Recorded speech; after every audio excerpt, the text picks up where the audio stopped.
ঐতিহ্যবাহী গোপালগঞ্জের টুঙ্গিপাড়ার বাঁশুড়িয়া হিলফুল ফুজুল যুব সংঘের উদ্যোগে আয়োজিত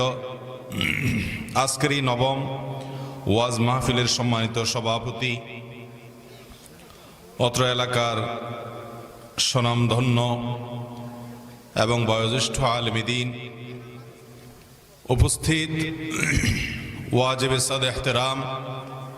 অত্র অঞ্চলের সম্মানিত উলামায়ে কেরাম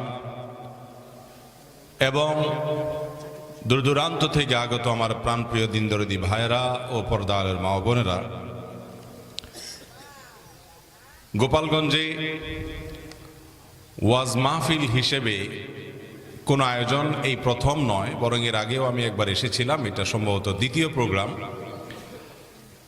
আলহামদুলিল্লাহ, এই অঞ্চলের মানুষ